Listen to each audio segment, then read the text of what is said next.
আসসালামু আলাইকুম। দুই যমজ ভাই, দুইজনকে ঠিক দুইটা আলাদা আলাদা রুমে নিয়ে যাওয়া হয়েছে এবং দুইজনকে আলাদা করে প্রশ্ন জিজ্ঞাসা করা হচ্ছে। একজনকে জিজ্ঞেস করা হলো, এই তুমি এত পড়তে আগ্রহী কেন, তোমার রেজাল্টও অনেক ভালো, কারণটা কি? সে তখন কয়েকটা তার ডেইলি রুটিনের কথা বলল। পাশের রুমে যে তারই যমজ ভাই, তাকে জিজ্ঞেস করছে, এই তুমি, তোমার ভাই আরেকজন এত পড়াশোনা করে, এত চমৎকার রেজাল্ট করে, তোমার রেজাল্ট এরকম খারাপ কেন, তুমি পড়তে মন চায় না কেন তোমার? সে তখন তার ডেইলি রুটিনের মধ্যে কয়েকটা নিয়মের কথা বলল। এই দুই ভাই যে দুইটা রুটিন শেয়ার করেছে, সেই দুইটা রুটিনের সাথে আমরা যদি মিলিয়ে ফেলি, তাহলে পড়তে চাওয়ার ক্ষেত্রে আমাদের রুটিনটা কেমন হওয়া উচিত, আর কেউ যদি পড়তে না চায় তাহলে তার রুটিন অটোমেটিক কেমন হবে, সেটা আমরা আবিষ্কার করতে পারবো। তার আগে ক্যাল নিউপোর্ট বলে একজন বিখ্যাত মানুষের ডিপ ওয়ার্ক বলে একটা বই আছে, সেই বইয়ের কয়েকটা ঘটনা বলি। সেখানে একটা ইন্টারেস্টিং জিনিস বলা হয়েছে, সেটি হচ্ছে নো ডিস্ট্রাকশন। মানেটা কি? তিনি বলেছেন, কেউ যদি কোনো ভালো কাজ শুরু করতে চায়, তাহলে তার প্রথম যে জিনিসটা মাথায় রাখতে হবে যে এমন একটা কাজও করা যাবে না যেই কাজটা থেকে হাই ডোপামিন করণ হয়। হাই ডোপামিন মানে হচ্ছে অল্প একটু পরিশ্রম করলেই দেখা যাচ্ছে ডোপামিন করণ হচ্ছে। যেমন দেখা যাচ্ছে আমরা যখন মোবাইলে ফেসবুকের মধ্যে ঢুকি বা দেখা যাচ্ছে যে সোশ্যাল মিডিয়া আমরা অ্যাক্টিভ থাকি, তখন কিন্তু ঘন্টার পর ঘন্টা আমরা সময় অপচয় করে ফেলি, কিন্তু টেরও পাই না। কী কারণে? কারণ প্রতি মুহূর্তে আনইউজুয়াল কিছু দেখছি, এর পরের পোস্টটা কী হবে আমরা জানি না, কোথায় থেকে কি আসবে সেটাও আমরা বুঝতে পারি না। এবং ওই মিডিয়াটাকে এমনভাবে ডিজাইন করা হয়েছে যাতে করে সবসময় একটা আনপ্রেসিডেন্টেড, বলা যেতে পারে যে আনএক্সপেক্টেড জিনিস হচ্ছে যে আমাদের সামনে চলে আসে, এবং তখন হাই ডোপামিন করণ হয়, এবং তখন মনে হয় যে ঠিক আছে, 5 মিনিট 10 মিনিট এরকম করতে করতে ঘন্টার পর ঘন্টা চলে যায়। অথচ যে কোনো শিক্ষার্থী যখন পড়তে বসে, তখন দেখা যাচ্ছে যে তার কিন্তু ডোপামিন ক্ষরণটা লো হয়। তার মানে হাই ডোপামিন ক্ষরণের কাজে যদি কেউ অ্যাক্টিভ থাকে, তখন তার লো ডোপামিন ক্ষরণের কাজ করতে আর মন চাবে না। অথচ আমরা প্রত্যেকেই জানি যে পড়ার সময় আমাদের লো ডোপামিন ক্ষরণ হবে, কিন্তু আমরা হাই ডোপামিন ক্ষরণের কাজটা করার পরে ওইটা কাজ করতে চাই, এবং এই কারণে তখন দেখা যায় পড়াশোনায় আর মন চায় না। তার মানে যে কেউ যদি আগে মোবাইলের মধ্যে ব্যস্ত হয়ে যায় যে আমি পড়াশোনাটা পরে শুরু করব, তাহলে হাই ডোপামিন ক্ষরণের কাজে অ্যাক্টিভ হওয়ার কারণে লো ডোপামিন ক্ষরণের কাজ যে রয়েছে সেইটা তার আর ভালো লাগবে না, এবং যখন ভালো লাগবে না তখন সে ডিপ্রেশনের মধ্যে পড়বে।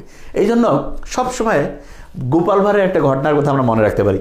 রাজা সহ সবাই খেতে বসছে, অনেক খাবারের আইটেম আছে। রাজা জিজ্ঞেস করলো, কোন আইটেম দিয়ে শুরু করবো? তখন গোপাল ভাঁড় বললো যে সবচেয়ে ওই খাবারগুলোর মধ্যে দেখা যাচ্ছে সবচেয়ে যেই খাবারের আইটেমটা তুলনামূলক স্বাদের দিক থেকে কম, বলছে যে রাজামশাই আমরা এই খাবারটা দিয়ে শুরু করি, তাহলে এরপরে যাই খাবো মজা লাগবে।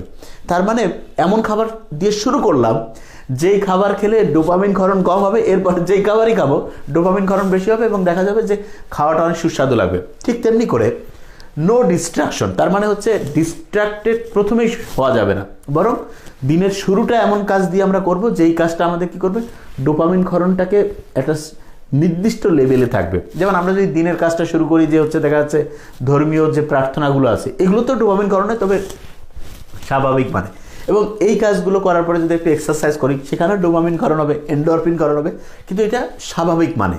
তার মানে স্বাভাবিক মানের ডোপামিন ক্ষরণের কাজগুলো দিয়ে যদি ডেইলি অ্যাক্টিভিটিস আমরা শুরু করি, তারপরে দেখা যাবে কি আমাদের হচ্ছে যে পড়াশোনা শুরু করলে পরে আমাদের দেখা যাবে যে পড়াশোনায় ডোপামিন স্বাভাবিক মানেই হচ্ছে নিঃসৃত হচ্ছে, এবং তখন পড়তে অনেক মোটিভেশন থাকবে। ওকে, দ্বিতীয় যে জিনিসটা সেটা হচ্ছে যে বলা যেতে পারে অ্যালার্ম ক্লক সিস্টেম। মানেটা কি? অ্যালার্ম ক্লক সিস্টেম মানে হচ্ছে যে প্রত্যেক শিক্ষার্থীর উচিত প্রত্যেক দিনের একটা নির্দিষ্ট টাইম সে পড়বে, সেটা হচ্ছে লিখে রাখা। যেমন ধরা যেতে পারে যে সকাল 7টা থেকে সে হচ্ছে 8টা পর্যন্ত ধরা যাক যে বায়োলজি পড়বে, তারপরে ধরা গেল যে 9টা থেকে 10টা পর্যন্ত সে হচ্ছে যে ফিজিক্স পড়বে। এরকম করে 3 থেকে 4 ঘন্টা 5 ঘন্টা টাইম সে এরকম করে বুক করে লাগবে, ব্লক, এবং সেই সময়টা সে কি করেছে সেটা সে লিখে ফেলবে। ধরা যাক যে 7টা থেকে 8টা সে পড়েছে, তাহলে হচ্ছে স্টাডিং। আর যদি সে পড়তে না পারে তাহলে কি লিখবে? I wasted my time on gossiping, I wasted my time on gossiping, বা I wasted my time on Facebooking. তার মানে সে ওই সময় কি করেছে সেইটা যখন লিখবে, এইটা পজিটিভলি তাকে হচ্ছে মোটিভেটেড করবে, তার না হলে নেগেটিভলিও তার মনের মধ্যে একটা আসবে, ও আচ্ছা আমি তাহলে আমার সময় অপচয় করছি, তাহলে আমাকে ভালো করতে গেলে সময়টাকে কাজে লাগাতে হবে। তার মানে এটাকে বলে অ্যালার্ম ক্লক সিস্টেম। প্রত্যেক ঘন্টায় আমরা লক্ষ্য করবো যে এই ঘন্টা আমরা কি ভালো কাজ করছি, কি করিনি। ওকে, তৃতীয় যে জিনিসটা সেটাকে আমরা এইভাবে বলি, সেটা হচ্ছে যে প্রত্যেক শিক্ষার্থীকে পড়ার জন্য একটা সকালে হচ্ছে যে সবচেয়ে আদর্শ টাইম যেটা বলা হচ্ছে যে ঠিক সকাল 7টা থেকে শুরু করে দুপুর 11টা পর্যন্ত, এই টাইমটা হচ্ছে তার নিজের স্টাডির জন্য সবচেয়ে সেরা টাইম, সেলফ স্টাডির জন্য, যদি সে দেখা যায় যে ওই সময় হচ্ছে যে অন্য কোনো কলেজ বা অন্য কোনো অ্যাক্টিভিটিসের মধ্যে না থাকে। আরেকটা টাইম হচ্ছে যে ধরা যেতে পারে যে বিকাল 5টা থেকে শুরু করে রাত হচ্ছে যে 9টা-10টা পর্যন্ত। এই দুই টাইম তার নিজের স্টাডি করার জন্য বা পড়াশোনায় নিজে ব্যস্ত রাখার জন্য সবচেয়ে ভালো, কেননা এই দুই সময় মস্তিষ্ক পড়াকে ভালোভাবে রিসিভ করে। আর ওই যে দুপুরের হচ্ছে দেখা যাচ্ছে 1টা-2টা থেকে বিকাল 4টা-5টা পর্যন্ত, এই টাইমটা তুলনামূলক পড়ার ক্ষেত্রে হচ্ছে যে কম ইফেক্টিভ। তার মানে পড়ার ক্ষেত্রে শিক্ষার্থীদের মাথায় রাখা উচিত যে তার ইফেক্টিভিটিটা কোন সময় বেশি। আর পড়ার সাথে কিন্তু ঘুম, যেটাকে এখন বিজ্ঞানীরা বলতেছেন যে হচ্ছে স্লিপ লার্নিং, মানে কি যে লার্নিংয়ের সাথে স্লিপের একটা সম্পর্ক রয়েছে। সে যখন হচ্ছে যে কোনো কিছু পড়বে, পড়ার সাথে তার ঘুমের একটা পজিটিভ সম্পর্ক আছে। অনেকে মনে করে কম ঘুমায় বেশি পড়বে, নো, ঘুম এবং পড়া দুইটা হচ্ছে পারস্পরিক সম্পর্কিত। আমি যখন পড়বো, প্রথম পড়াটা কিন্তু আমার শর্ট টার্ম মেমোরি সেন্টারে থাকে, ওইটাকে আমাদের লং টার্ম মেমোরি সেন্টারে নেওয়ার জন্য আমাদের অবশ্যই ঘুমাতে হবে। এবং এই জন্য বিজ্ঞানীরা বলতেছে যে কেউ যখন হচ্ছে যে বেশি পরিমাণ জিনিস শিখতে চায়, তখন তার উচিত 7 ঘন্টার বেশি পরিমাণ অবশ্যই ঘুমানো, 7 আওয়ার্সের বেশি প্লাস ঘুমানো। আর ঘুমালে হয় কি, পড়াটার শর্ট টার্ম থেকে লং টার্ম যে মেমোরি সেন্টার আছে সেখানে ভালো করে রিজার্ভ হবে। ওকে, ফাইন। তাহলে আমরা কয়েকটা জিনিস বলার চেষ্টা করেছি। একটা হচ্ছে যে প্রথমেই কোনো ডিস্ট্রাকশনে যাওয়া যাবে না। ডিস্ট্রাকশন বলতে ওই কাজটা করা যাবে না যেটা হচ্ছে হাই ডোপামিন ক্ষরণ হয়। এবং প্রত্যেক দিনের একটা অ্যালার্ম ক্লক সিস্টেম থাকবে। তার মানে হচ্ছে যে একটা টাইমকে ব্লক করব, সেই টাইমে আমরা কী করলাম সেটা মনিটর করব। এবং তৃতীয় যে জিনিসটা, স্লিপের ক্ষেত্রে ঘুমের একটা সাথে হচ্ছে যে পড়ার একটা সম্পর্ক আছে। মানে আমরা যখন পড়তে যাব আমাদের মাথায় রাখতে হবে যে এটার সাথে ঘুমটা যাতে ভালো হয়। ঘুম ভালো থাকলে দেখা যাবে যে পড়তে আগ্রহী হচ্ছে এবং পড়াটা রিজার্ভ হচ্ছে ভালো। ওই যে দুই ভাই যে ছিল, যে দুই ভাইকে দুইটা রুমের মধ্যে আমরা রেখেছি, এক ভাই তার দিনের শুরুটা করতো লো ডোপামিন ক্ষরণ হয় সেরকম কাজ দিয়ে। তার মানে কি, সে দেখা যায় তো সকালে উঠে হচ্ছে যে প্রেয়ার করতেছে, তারপরে দেখা গেল একটু এক্সারসাইজ করতেছে, তারপরে দেখা গেল যে সে হচ্ছে স্টাডি শুরু করতেছে। আর আরেক ভাই যে হচ্ছে পড়তে মন চায় না, সে শুরু করে কিভাবে, আরেক রুমে সে বলতেছে যে সে শুরু করে প্রথমে যে সোশ্যাল মিডিয়ায় গেল, গিয়ে তখন তার মনে হয় যে আমি 5 থেকে 10 মিনিট ব্যবহার করে আবার ফিরে আসবো। তো ওই 5 থেকে 10 মিনিট ব্যবহার করার পরে সে দেখা যাচ্ছে যে আসলে এটা 1-2 ঘন্টা চলে যায়। এরপরে তার আফসোস হয়, না এটা বাদ দিয়ে তারপরে সেও কিন্তু পড়তে বসে, স্টাডিতে বসে। কিন্তু কয়েক মিনিট পরেই দেখা যায় তার আর পড়তে ভালো লাগতেছে না।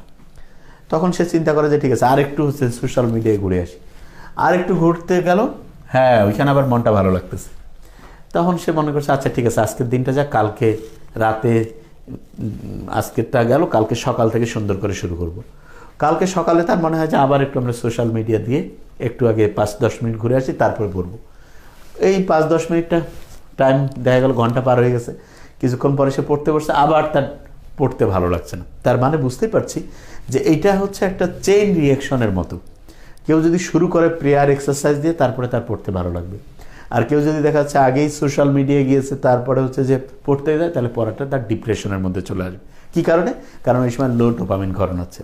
তাহলে একটা মাত্র সিস্টেম আমাদের শুরু করা উচিত যে নর্মাল ডোপামিন ক্ষরণ হবে, যেমন ধর্মীয় বই পড়া, তারপরে হচ্ছে ওটাকে কী বলে যে প্রেয়ার করা, তারপরে এক্সারসাইজ করা। এবং ইসলামে আমরা দেখি যে স্বাভাবিক ডোপামিন ক্ষরণ হয়, এই কাজগুলো কিন্তু ইসলামে উৎসাহিত করা হয়েছে। যেমন পারিবারিকভাবে সবাই একতাবদ্ধ থাকা, সবাই মিলে গল্পগুজব করা, এগুলো হচ্ছে স্বাভাবিক ডোপামিন ক্ষরণ। কিন্তু হাই ডোপামিন ক্ষরণ এই কাজগুলো ইসলামে নিরুৎসাহিত করা হয়েছে। যেমন জুয়া খেলা, এটা হাই ডোপামিন ক্ষরণ হয়। তারপরে হচ্ছে যে ওইটাকে যেটা বলে মদ পান করা, যে কোনো ড্রাগ না, হাই ডোপামিন ক্ষরণ হয়। যে কোনো রকমের হচ্ছে যে বলা যেতে পারে অশ্লীলতা, এটা হচ্ছে হাই ডোপামিন ক্ষরণ হয়। এবং ওই কাজগুলো করার পরে কেউ যদি পড়াশোনায় আসে যেখানে স্বাভাবিক ডোপামিন ক্ষরণ হবে, তখন সেটা তার ভালো লাগবে না।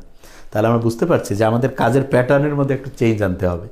প্রথমে আমাদের স্বাভাবিক ডোপামিন ক্ষরণে সেই কাজগুলো দিয়ে শুরু করতে হবে, তারপরে পড়াশোনা করতে করতে থাকলে, তারপরে হ্যাঁ আমরা যে কোনো দিনের একটা টাইম যে ডিস্ট্রাক্টেড টাইম রাখতে পারি, যে ঠিক আছে আমরা দিনে 30 মিনিট থেকে 60 মিনিট 50 মিনিট, যে ওই টাইমে আমরা শুধু জাস্ট দেখা গেলো দুপুর 12টা-1টার দিকে যে আমরা মোবাইলে একটু যার যেটা মন চাচ্ছে যে হচ্ছে যে সে ফেসবুকিং করলো, ইউটিউবিং করলো, কিন্তু তারপরে একটা হচ্ছে যে একদম নামাজ কালাম পড়ে একটা রেস্ট দিয়ে আবার সে দুপুরের পর থেকে সুন্দর করে স্বাভাবিক ডোপামিন ক্ষরণের যে কাজ, মানে হচ্ছে স্টাডির মধ্যে যে ফিরে আসে দেখা যাবে তার পড়ার যা আগ্রহ ইনশাল্লাহ বহুগুণে বেড়ে যাবে। Thank you so much. আসসালামু আলাইকুম।